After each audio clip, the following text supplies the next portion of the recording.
and welcome to the Riyal Deal, coming to you from the Arabiya English headquarters. This is your weekly bulletin, bringing you all the latest business news, headlines and analysis from Saudi Arabia. Coming up, as Saudi Arabia takes steps to streamline the labour market and attract global talent, we find out more about these changes, as well as the latest recruitment trends in the kingdom. A new quarterly report on regional employment trends points to steady 2% hiring growth in Saudi Arabia, driven by sustained demand in finance, tourism and infrastructure. We'll be speaking to the CEO of Cooper Fitch, which authored that report.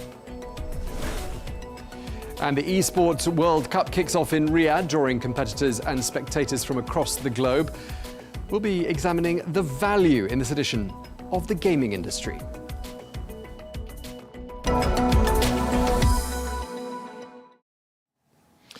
Hello and welcome. Now, we've talked a lot on this programme about the various giga projects underway in Saudi Arabia, NEOM, the Red Sea project, Diriyah Gate, to name but a few. Well, demand for skilled professionals to work on these projects is growing. And with that in mind, the kingdom is seeking to streamline the labour market and attract global talent. And we've heard from the Minister of Human Resources and Social Development announcing a new skill-based work permit system. Well, the new system will better match foreign worker demand and supply by classifying workers into three categories: high-skilled, skilled or basic, based, amongst other things, on their qualifications and experience. Well, in this edition, we're going to be looking at the recruitment trends. Well, I'm here with Ali Raza, Chief Investment Officer of Haytham & Company, to tell us more about the skill-based classification system. Thank you very much indeed for coming to see us, Ali. What do you think's prompted this change in approach to recruitment and the global, sort of attracting global talent to Saudi Arabia? Well, Tom, all the changes, industrial and economic under Vision 2030, are not just about projects, right? We hear about all the giga projects, like you just mentioned, but there is much about talent and people as it is projects. There is an enormous transformation taking place. There is also the appetite or the objective to ensure local talent development, that the Saudi people, which is a very young population, has jobs. They have skilled careers to pursue. They are able to make use of the very educated young population and yet balance this with the needs of all the projects and the economic transformation taking place. So we're going to continue to see changes from time to time which redirect the efforts towards how talent is attracted, developed, how knowledge is developed, and that's what's happening here. I mean, the changes that have just been announced, reforms, really look to implement three classifications with some variances to how these classifications are set. And they evaluate essentially the skill level of a worker. Now, these evaluations happen based on the level of professional experience, the level of professional education, the age, the level of income, to essentially produce a marker that shows three levels of skills, right? The basic or higher skilled workers. And by doing so, what the reforms aim to tackle is they actually aim to make the climate better for businesses. I mean, a lot of businesses are reporting challenges in hiring skilled workers overseas. Now, these reforms aim to make the conditions better for businesses. In some instances, this will perhaps reclassify workers who perhaps had the professional experience, but on paper, not the professional education, and yet they might have been looked past previously. So by employing a matrix which is a bit more comprehensive and it's more reflective of the true situation, there are scenarios in which businesses will have access to greater labour. Now, in addition to that, I mean, you know, with all of these economic changes going on, naturally the nation wants to see its people thrive as well. Hence the Saudization efforts across the kingdom. Now, in order for Saudization to work well, where you have Saudis, young or old, for it to work well, they need mentorship, they need collaboration, they need partnership. So by attracting the talent and the workers that are in need, the skilled workers in need for all of the industries that are being developed, and partnering and collaborating with the local population, the nation can hope to create a knowledge economy that is significantly more advanced as time progresses, and that is the main thing underpinning these reforms. So make it sound like up until this point, employers faced a few challenges, shall we say, in terms of matching their demand with what was available in the market? Yeah, well, there are two parts to this. I mean, there are challenges globally right now. There are a lot of professions that are undergoing significant change, especially with the acceleration we've seen in technology adoption in the previous 2 years and the advent of artificial intelligence and the way it's changing the way people work. So there are a lot of changes taking place globally, but naturally in a nation where you've got such an acceleration of industries in such a short period of time, that's going to be an even greater challenge. So the businesses are facing that to some extent. However, I will say, there's been a significant change in the demand for Saudi jobs. People across the globe now have a different perception of Saudi Arabia as a place to live and work. There's, Saudi Arabia is really a magnet for skilled work at the moment, right? So although there are some challenges, there are also some things working very much in favor of Saudi Arabia as a nation. And, in essence, there's a dichotomy going on. So there are some challenges, but there's demand. There's new industries being developed. There are jobs that are changing across the globe, not just in Saudi Arabia, but we have specific needs. But that is what we're seeing reflected in the current climate. Okay, well, thank you very much indeed for that, Ali Raza. Thanks for that. We'll be checking in with you again in just a short while. Great.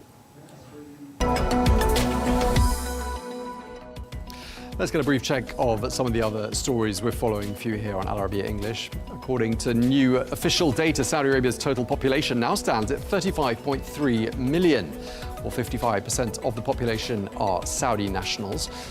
These figures point to a gender imbalance, however, with men accounting for 62% of the population. But the data offers a striking reminder of the youth of society. Seniors aged 65 or above represent just 2.8% of the Saudi population. The kingdom takes further steps towards opening its property market to foreign investors, with new laws set to take effect in January of next year. Non-Saudis will be allowed to own real estate in designated areas in Riyadh and Jeddah. Well, this decision to allow non-Saudis to buy property has come as welcome news to real estate companies and has given property stocks something of a lift.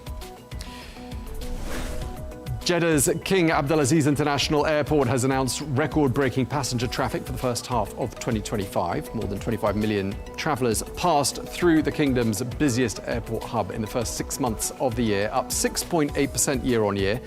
What was the busiest day so far this year? It was Saturday, the 5th of April, when 178,000 people passed through that airport. Well, driven by sustained demand in finance, tourism and infrastructure, hiring in Saudi Arabia continued to grow in Q2, although the overall momentum appears to have slowed slightly compared to Q1. That's according to Cooper Fitch, a recruitment and HR advisory firm which covers the entire GCC region. Well, they've just published their Q2 2025 Gulf Employment Index, which tracks quarterly hiring trends across the region's key markets. Well, for more on this, I'm joined by Dr. Trevor Murphy, who is the founder and CEO of Cooper Fitch. Thank you very much for coming to see us, Dr. Murphy. Thank you. Let's start by talking about Saudi Arabia. Seems like recruitment momentum in Q1 was a little bit faster than it was in Q2, but it seems to be steady. Is that a fair reading? Yeah, I think a 2% increase quarter on quarter is still reasonably good nominal growth. As an average across the GCC, it was 1%, 4% in UAE, but 2% is pretty good, particularly when you look at seasonally adjusted 2 Eid breaks within the Kingdom of Saudi Arabia, which are typically slightly longer than we would have in the UAE. So that's what you would read into that slight lull in Q2? Slight lull in Q2. There are a number of other factors as well. So what we've seen is there's been a change in direction around funding.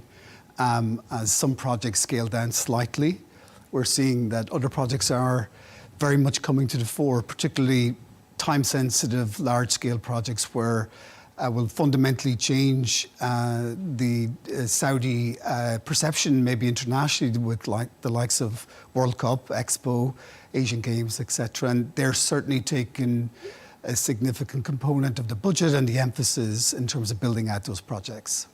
Did you see growth kind of visible across most sectors, or were there some that were sort of outperforming, some that were underperforming? Yeah, I think we so the 2% number is still modest, but still good growth. But I think there's been some real winners, particularly in Q2. So we've seen quite a significant jump in areas like financial services and banking, all performing very well.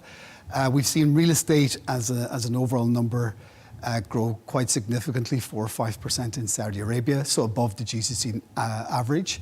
We've seen areas like digital data and AI. All performing very well. So there was a 4% average across the GCC. It was about a 7% increase in Saudi Arabia. So very, very strong numbers. Areas such as supply chain, logistics, all doing very well. The Ministry of Logistics and Transport, big transformation project. There's some really big announcements like DHL investing $500 million across UAE and Saudi. So a lot of activity, private sector doing very well, government either doing significant transformation projects, or areas like Ministry of Tourism and Culture, who have been busy for many years now, all performing very well and very strong outlook for the remainder of this year. Sure, I mean, a lot happening on so many different fronts. I mean, just talking broadly about hiring trends across Saudi Arabia. Is the kingdom managing to attract the talent it needs, do you think? Is that something you were able to deduce? Yeah, look, I think Saudi, Riyadh, Jeddah, the giga projects and mega projects are internationally recognized and have been for many years. So we're seeing individuals that have really high expectations and how fast their career can develop are really looking at Saudi as probably a number in the top 3 or 4 locations that we work in globally. So there's some very interesting interest, and that's typically for very top tier talent. Individuals that are out of London or working out of New York or Australia or Asian markets, really looking at Saudi, Riyadh competing with Dubai and Abu Dhabi very much now for talent. And Dr. Murphy, when you speak to recruiters in Saudi Arabia, what sort of anecdotes are they telling you? What sort of gems of information are you able to get from those conversations about what the trends are in the market, where things are heading?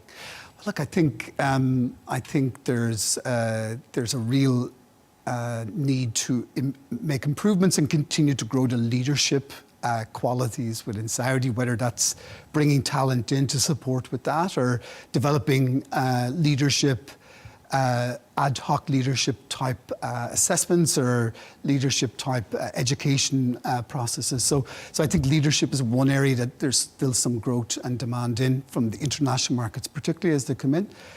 New technology, digital, AI, and even some of the areas around security and cyber, significant need for talent there as well. But the talent pool that is in Saudi and has been built over the last 5 or 10 years is now very significant and very, very capable of delivering for themselves. It's just where there's particular niche skills or there's areas lined up with Vision 2030 where there's a very unique skill set required that they're bringing some talent in to support those, typically in advisor and SME type roles. And that's certainly a trend in the last 12 months. Rather than bringing in, a C-level person, they're bringing in advisors to support the talent that's already there.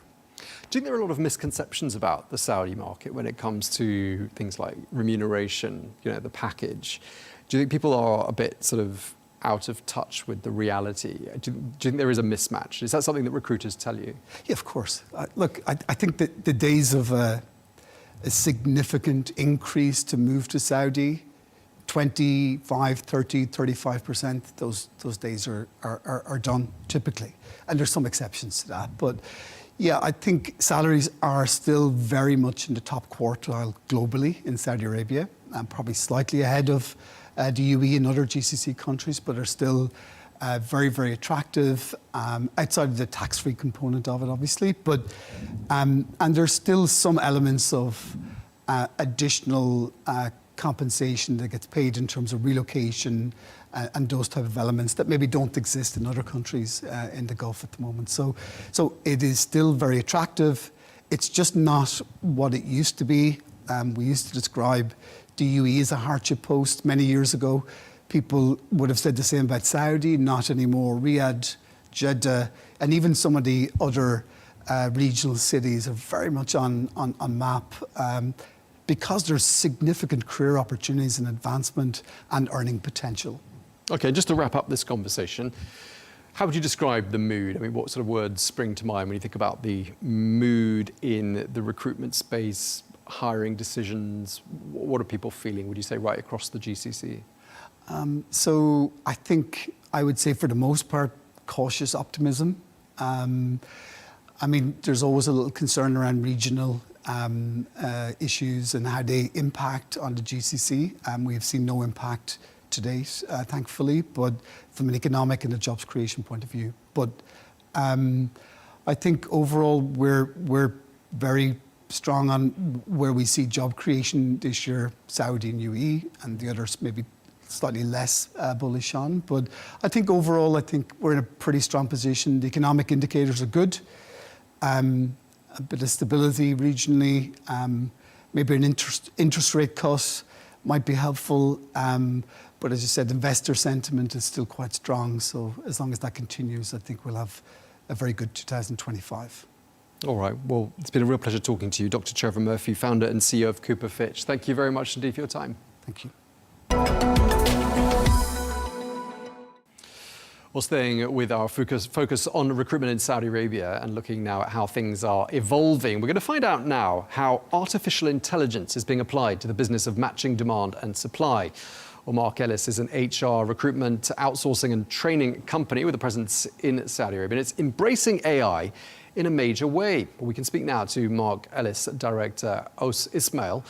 Thank you very much indeed for joining us, Aus. You've just unveiled a new tool, which is an AI-powered smart voice agent. And it plays an important role, I'm told, in the whole hiring process. Her name is Sarah. Tell us a bit about her and what she does for you. Sarah is probably the best recruiter that I've ever seen. You know, the only catch is that she's not human, she's AI.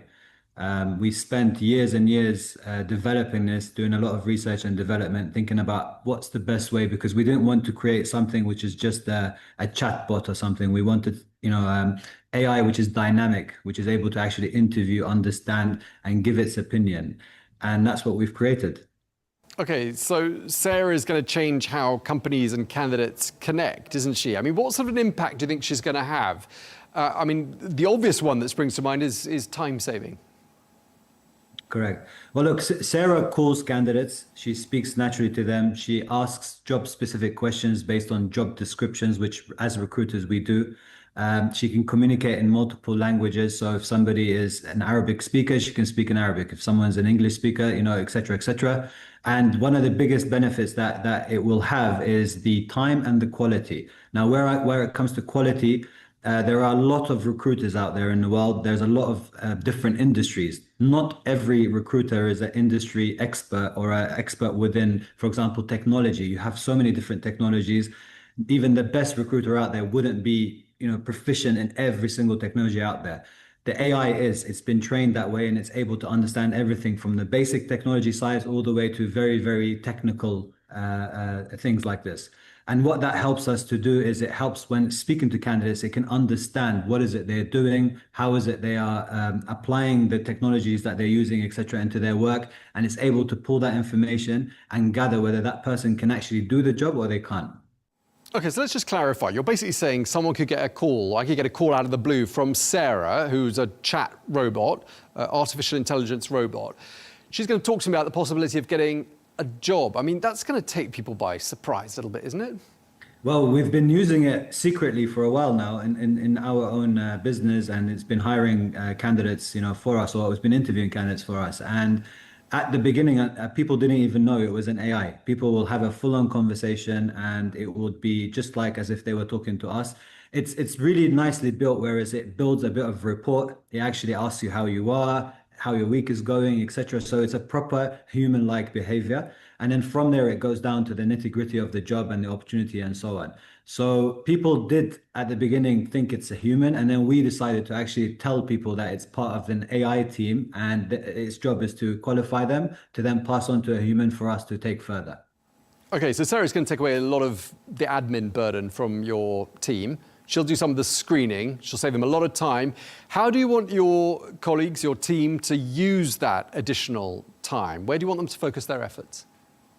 Yeah, so I've been in recruitment for a long, long time, and the biggest skill in recruitment is relationship building. So we want our staff to focus on relationship building with the candidates, to actually get to know the candidates properly, not just from what they do and their experience and so on, more about them as a person, their motivation for change, what they're looking for in the long term. It will free up our recruitment consultants' time to actually do this. So we since we've launched it, we've seen it as an enabler.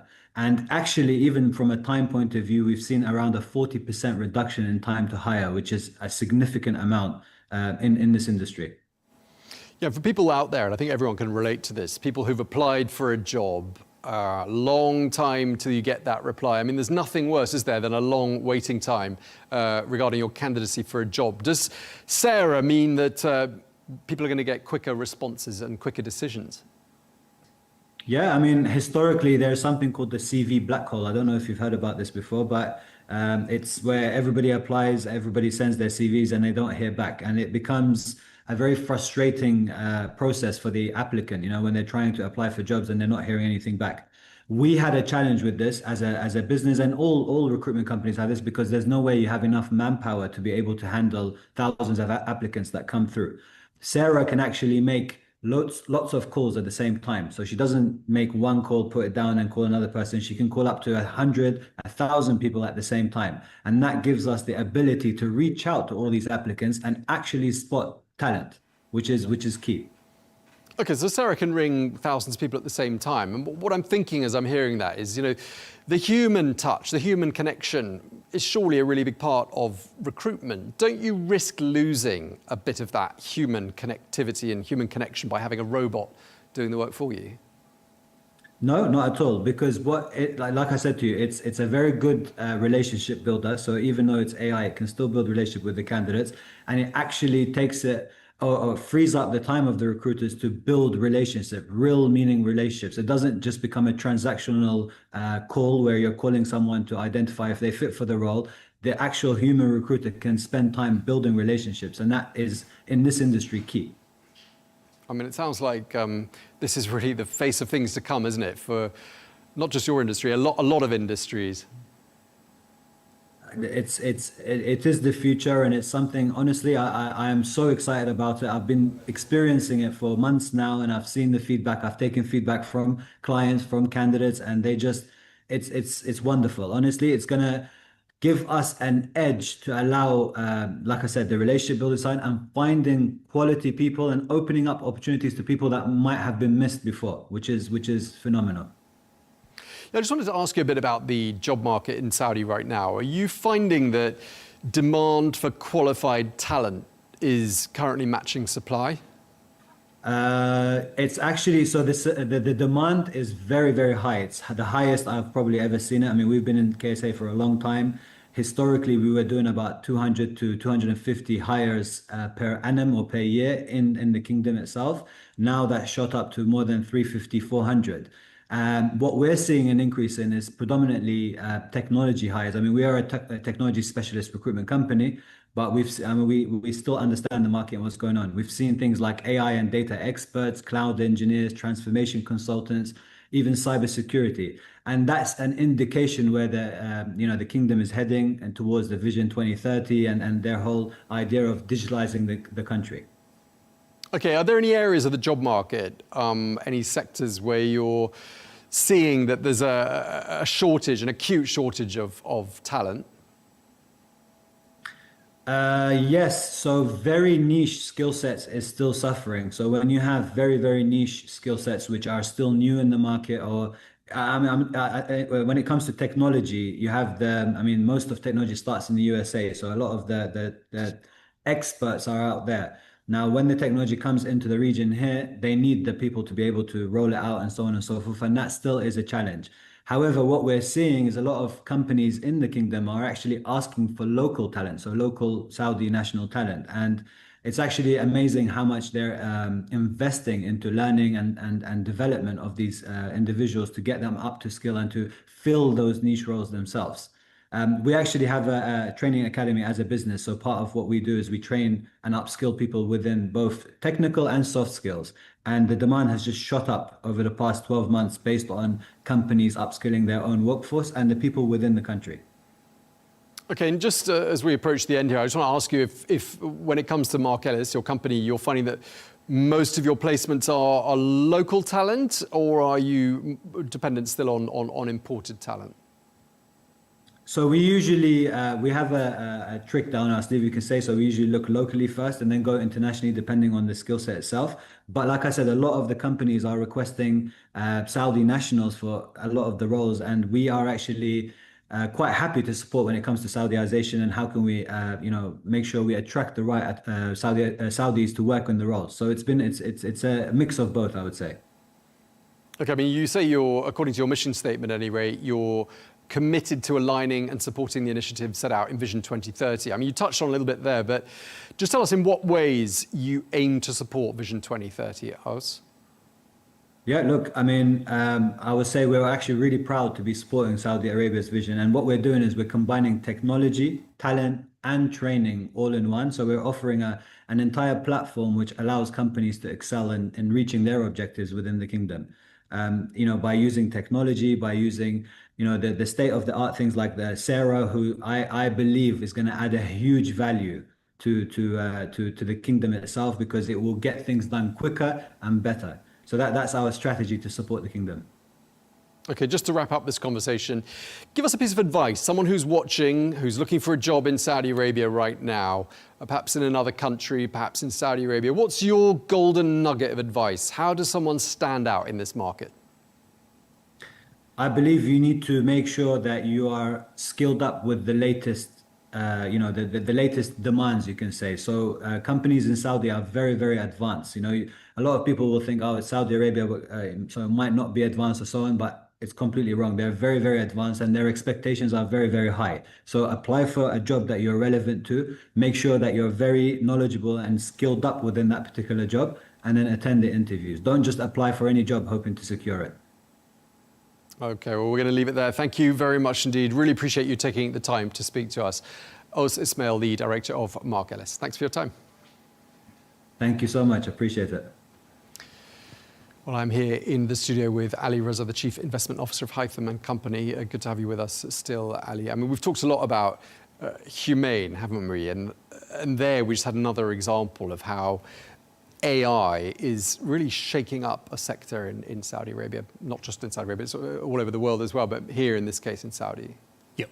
Well, AI is relevant to, I think, any industry, any sector, any person, anywhere in the world. So there's no surprise that in a nation where there's so much ambition and such a pace of development, that new novel technologies are being employed in a similar sense. And, pardon the pun, I mean, we've just seen it in the recruitment sense, but we're seeing this being rolled out across many different sectors. I mean, recently there was, I saw a reference to a company named Maxam that has engineered AI agents to power chatbots. So a local homegrown startup, Petromin, has developed AI agents to provide customer service. So this is in the automotive industry.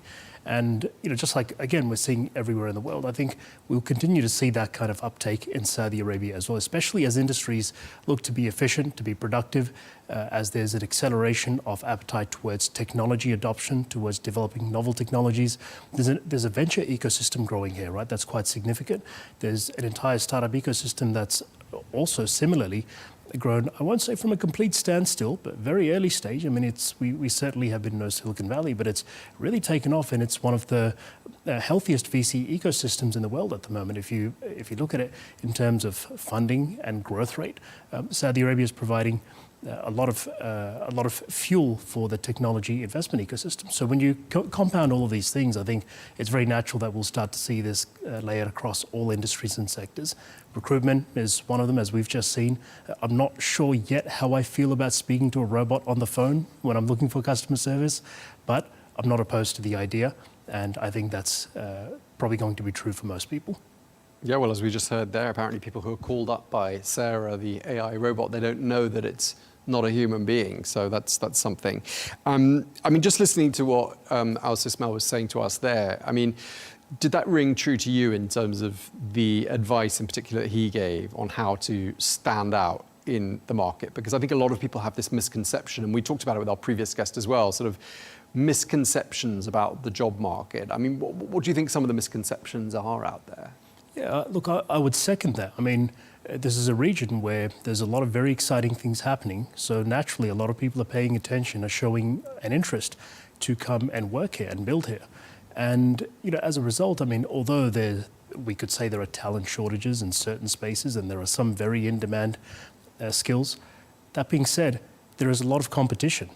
People want to be here, they want to work here. There's a very educated local population which is now developing the skills to come into these skilled environments. And in order to stand out in that competition, you really need to have a unique angle. You need to have a unique edge. I mean, what I can say from personal experience, having had a lot of conversations with people that have expressed an interest to come to the region, work, commit, live here, is be here. You know, you could be one of the lucky ones that makes an application and secures the right position for yourself. But the piece I would add on to this is, you know, in addition to being competitive and knowing what your value is and what you're looking for, spend time here. Get to know the people, get to know the culture, really network, you know, shake hands and have a true commitment if it is a place you'd like to explore. So just to wrap up, I mean, sort of gone are the days, and this was sort of perhaps more common in the 70s and 80s, used to hear people sort of turning up in this region, landing themselves a job, you know, sort of somehow fluking it. I mean, that's long gone, isn't it? Well, I mean, I would, you know, I would argue that perhaps in the 70s and 80s, there were maybe as many people who were showing up that weren't getting jobs in that time, and those that were. And you know, those are the stories we hear. I mean, we can't really know. We don't have the exact statistics of how many people showed up with their briefcases in the 80s, but that's besides the point. I mean, well, what is universally true is you have an ambition to pursue any career, business opportunity, or relationship of sorts, particularly commercial. Understand the lay of the land, understand the people, know who you're engaging with, know why you are going there, right? And you may be one of the lucky ones. It may take you a day to shake the right hand and have the right conversation and deliver the absolutely, you know, perfect proposition for that scenario. But if not, don't be discouraged, because it is a land of opportunity, an abundant opportunity at that. And if you invest the effort and the time and have something to bring of value, there is an opportunity for you. Okay, stay with us. We'll be back with you in just a moment. Meanwhile, we're going to get a quick check of some of the other stories we're following for you now. Okay, some news in brief for you now. Fresh official figures show that Saudi Arabia's industrial production grew 1.5% year-on-year during the month of May. Amongst other things, this reflects continued growth in non-oil activity, notably in manufacturing and mining. It also underscores progress made in the kingdom's economic diversification effort. Fresh data from the central bank points to a 5% increase in point-of-sale transactions across multiple sectors. Hotels are seeing the sharpest growth, with spending up there more than 22%, followed by telecoms. While Riyadh dominates point-of-sale transactions, followed by Jeddah and Dammam. And the Saudi delivery platform Jahez has agreed to acquire a majority stake in the Qatari e-commerce platform Snoonu. The deal, which is worth $225 million, will see Jahez buying about 75% of Snoonu's share capital.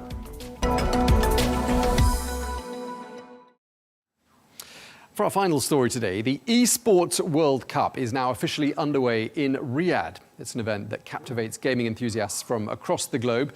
And during the course of the next 7 weeks, it's expected to bring together some 2,000 competitors from 84 different countries. Well, according to one estimate, the global gaming industry generates around $240 billion every single year. And that figure is on an upward trajectory. Well, a reflection of the value of gaming, the prize pool for this year's Esports World Cup in Riyadh is $70 million. That is the largest prize pool in the industry. Well, here's what the chairman of the Saudi Esports Federation, Prince Faisal bin Sultan, had to say about that staggering prize. Prize pools this big are life-changing for any young man or woman.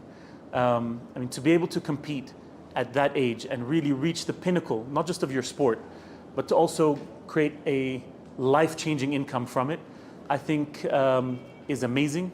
It is something that you see in other sports, like football or American football or basketball. And these young men and women put in just as much time, just as much work, and just as much effort. And now they're realizing that they can earn just as much as people in other traditional sports. And I think this is what they deserve and what they've earned. And I look forward to that growing in many tournaments around the world and not just this one. Okay, Prince Faisal bin Sultan speaking there. Ali, I mean, this is a really valuable industry, isn't it? It's huge. It's hugely popular in Saudi. We'll talk about that in a moment. But that goes some way, doesn't it, to explaining that $70 million prize pool? 70 million sounds like a big number, but it's a drop in the ocean when you consider the scale of the industry and the opportunity here. By 2030, it's expected that the esports and gaming industry may be adding tens of billions of dollars to the Saudi economy. Nearly $40 billion has been allocated through the works of entities like Savvy Games Group to invest into gaming and esports. There's quite an extensive national gaming and esports strategy in place, and with good reason. I mean, the gaming and esports strategy brings with it opportunities for IP development, publishing, technology, infrastructure, and it may surprise you to know, 2/3 of the Saudi population, nearly 23 million people, are considered gaming enthusiasts. So it's not just a global phenomenon. Saudi in particular has a special place in their hearts for gaming, and His Royal Highness the Crown Prince Mohammed bin Salman has been heard saying previously that he doesn't mind a game of COD or two from time to time either. I think he said this in his interview with Fox last year. So it's it's an industry. I mean, of course, it's one which creates a creative spirit. It creates culture. The event that we're seeing now is bringing large numbers of people through the kingdom, and they're getting to not only witness the gaming significance of all the efforts, but also what is the kingdom. And this is now starting to translate also into, as I said, many of the different disciplines, from publishing to technology, infrastructure, and beyond. Yeah, well, I mean, esports and video games in general, clearly on the rise in Saudi Arabia. As we've been saying, turning it into a professional activity, and that goes some way to explaining, the huge investment in a prize pool like that. Well, let's listen now to what the head of the Saudi esports Falcon team, Musad Al-Dosari, had to say about this Esports World Cup and the opportunities that it presents. As a Saudi person, it's a dream for everything that's happening here.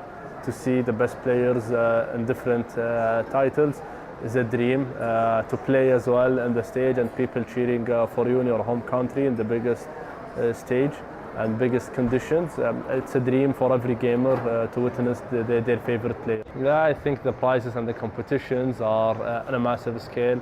The 70 million is the biggest in terms of the prize pool alongside every another esports event.